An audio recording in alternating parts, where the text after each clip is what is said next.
dear students, welcome in today's class. So dear students, today we will start our new chapter. This is your chapter number 15 and the name of the chapter is Comprehension of Unseen Passages. Basically इस chapter में हम unseen passages को read करेंगे and then उसी passage से related जो questions होंगे उनके answers आपको find out करने होंगे.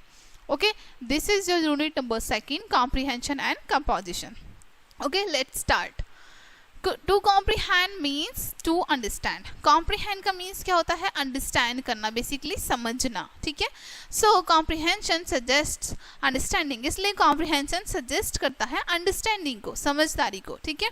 Comprehension of unseen passages trains the students to develop a throat understanding through understanding and self expression. ठीक है? इसलिए कॉम्प्रिहेंशन जो है अनसीन पैसेजेस को स्टूडेंट्स के लिए बेसिकली उनको डेवलप करता है, उनकी अंडरस्टैंडिंग को कि वो किस तरीके से किसी चीज़ को समझते हैं. ठीक है, सेल्फ एक्सप्रेस कैसे करते हैं वो चीज़ों को. Following are some important points to be kept in the mind while attempting unseen passages. ठीक है, अब अनसीन पैसेजेस को जब अटैम्प्ट कर रहे होंगे स्टूडेंट्स तो उनको क्या क्या पॉइंट्स को अपने माइंड में कैप्ट करना है वो आपको यहाँ पर बताए हैं नीचे. ठीक है, यहाँ पर ये कुछ पॉइंट्स बताए हैं आपको. First point is carefully read the passages twice और thrice to get general idea of the subject it deals with. ठीक है, आपको केयरफुली ट्वाइस और थ्राइस यानी 2 से 3 बार पैसेजेस को बहुत अच्छे से रीड करना है एक आइडिया निकालने के लिए कि वो सब्जेक्ट का पूरा आइडिया निकल के क्या आ रहा है. ठीक है, second thereafter carefully read all the questions one by one. उसके बाद आपको एक एक करके क्वेश्चंस को केयरफुली रीड करना है. Make sure that you are able to find a precise and to point answer for each question. ध्यान रखना है आपको कि आप एबल हो कि हर एक क्वेश्चन का आंसर आप पॉइंट में और प्रिसाइजली फाइंड कर सकें. ठीक है, number 3, not take up the first question to ascertain to which part of the passage refers to. ठीक है, now अब आपको क्या, now take up the first question, पहला क्वेश्चन आप लेंगे उसके बाद उसको आप फाइंड करेंगे कि वो किस पैसेज में से रेफर कर रहा है हमें. ठीक है, next then take up the other question and identify to which part of the passage these refer to. और उसके बाद दूसरा क्वेश्चन लेंगे, आप देखेंगे कि वो कौन से पैसेज से रेफर किया गया है. Now next number 5, now right answer for all questions. अब आपको फाइंड करने के बाद सभी क्वेश्चंस के आंसर्स लिखने हैं. The answer should B clear and complete. Answer हमारे क्लियर और कंप्लीट होने चाहिए. While answering do not add anything of your own. Answer करते टाइम आपको खुद से अपनी कोई चीज़ ऐड नहीं करनी है. Next revise answers and remove mistakes in the spellings, grammar, punctuation etc. Answer को आपको एक बार रिवाइज करना है सो दैट उसमें कोई भी स्पेलिंग मिस्टेक, ग्रामर मिस्टेक या फिर पंक्चुएशन मिस्टेक ना हो. ठीक है, okay. In brief, while attempting a comprehension passage the 4 main points to be kept in view are. अब शॉर्ट में आपको यहाँ पर बताया गया है कि जब आप अटेम्प्ट कर रहे हैं कोई भी कॉम्प्रिहेंशन पैसेज तो आपको 4 पॉइंट आपके माइंड में रखने ही रखने हैं, जो कि कौन कौन से हैं. First, answer should be brief. Answer brief होना चाहिए, बहुत लॉन्ग नहीं होना चाहिए. Answer should be to the point. Answer point wise होना चाहिए.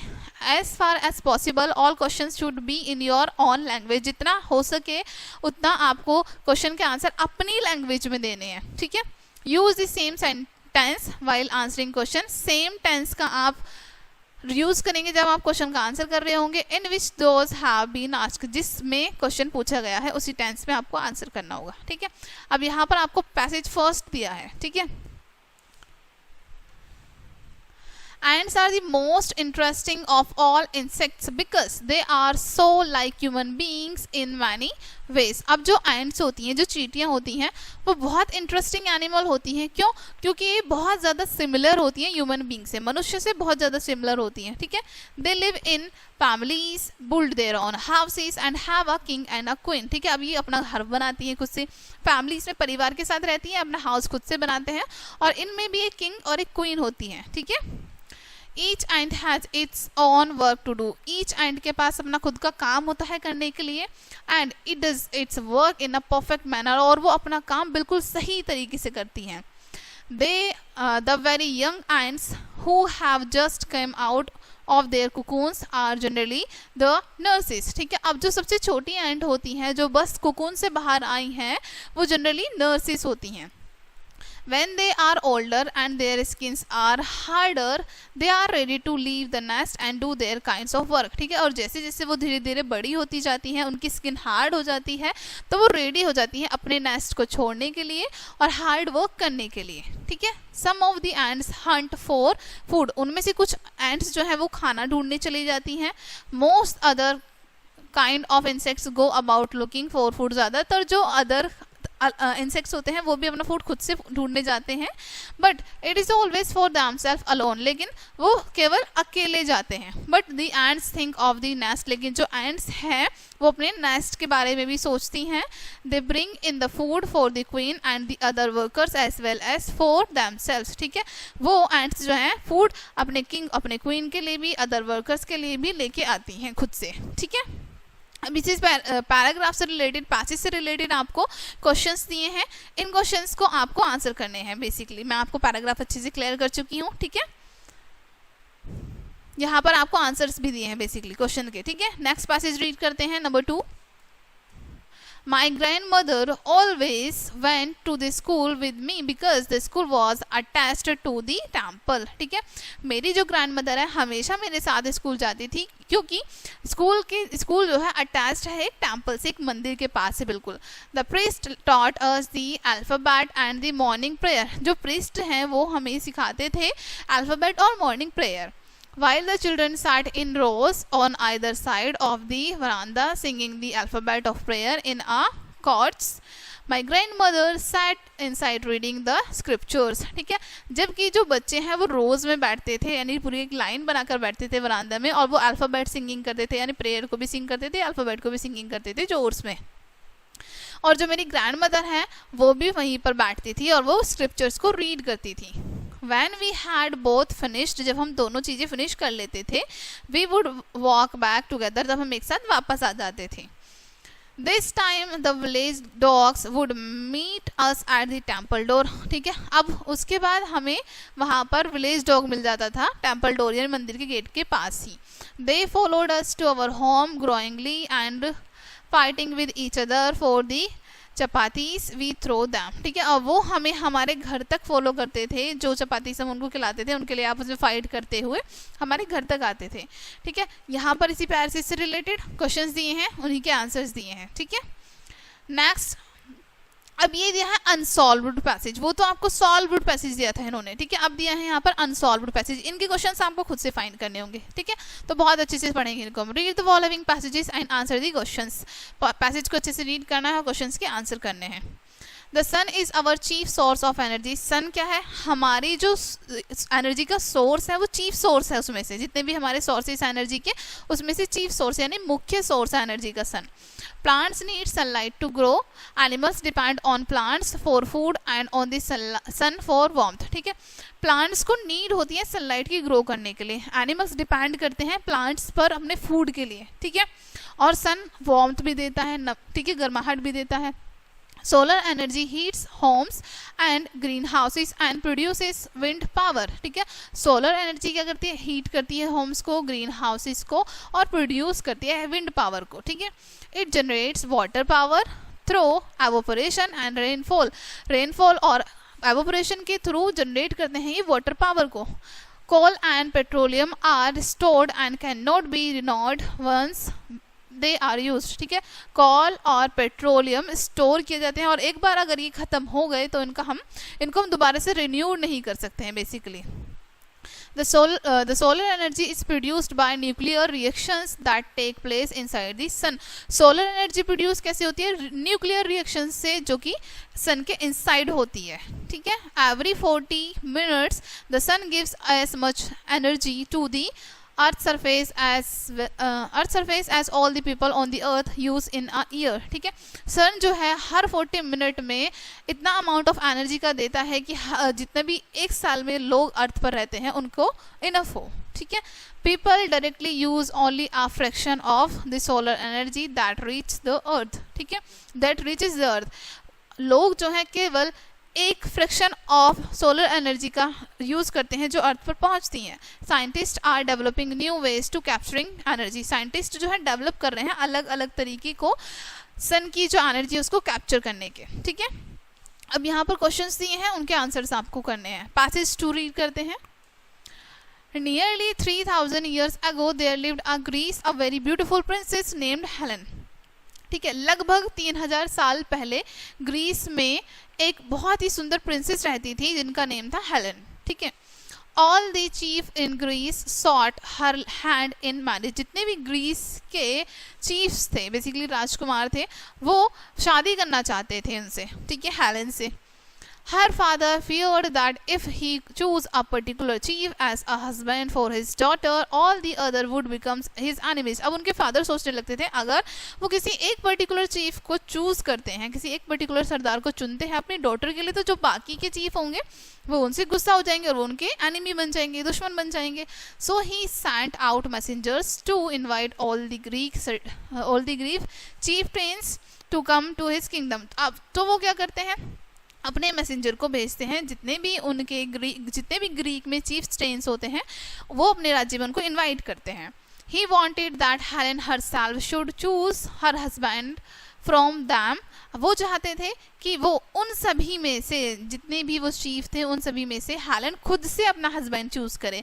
Just as the old Rajput princesses choose their husband in a swayamvara. जिस तरीके से राजपूत प्रिंसेस पहले चूज करती थी स्वयंवर में अपने हस्बैंड को. ठीक है, on the appointed day the chieftains come from far and near. अब जो दिन चुना गया था, ठीक है, अपॉइंट किया गया था, उस दिन जितने भी चीफटेन्स, जितने भी सरदार थे वहाँ पर आ जाते हैं. सरदार राजकुमार जो भी थे वहाँ पर आ जाते हैं, आसपास से या दूर से जो भी होते हैं. They wore brightly colored clothes. वो चमकीले वस्त्र पहने होते हैं. Helen was led into the hall by her all. Helen जो है वो भी अच्छे से रेडी होकर हॉल में एंटर करती हैं. He asked the invitees to respect Helen's choice. ठीक है, अब उनके जो फादर हैं वो जितने भी इन्वाइटीज हैं उनसे कहते हैं कि आप सभी को हेलन जिसको भी चूज करेंगी उनके जो भी चॉइस होगी उसको रिस्पेक्ट करनी होगी, उसको मानना होगा. All the chieftains with one voice promised to do so. जितने भी chieftains थे वो एक आवाज में प्रॉमिस करते कि ठीक है हम ऐसा ही करेंगे.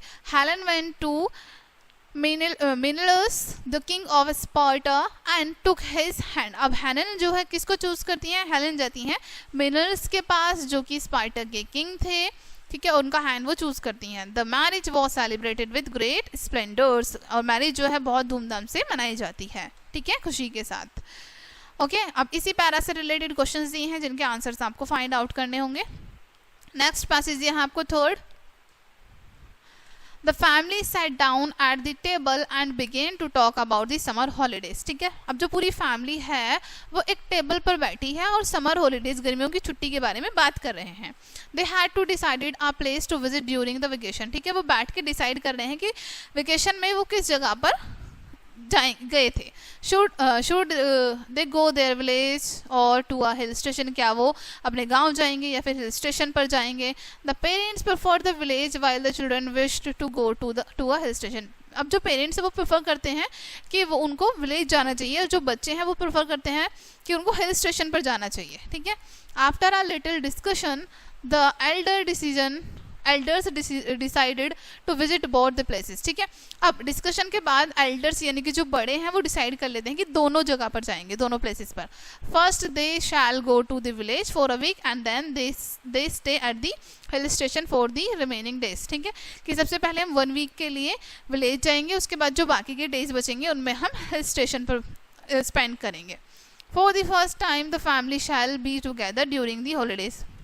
पहली बार पूरा परिवार जो है एक साथ हॉलीडेज में साथ रहेगा.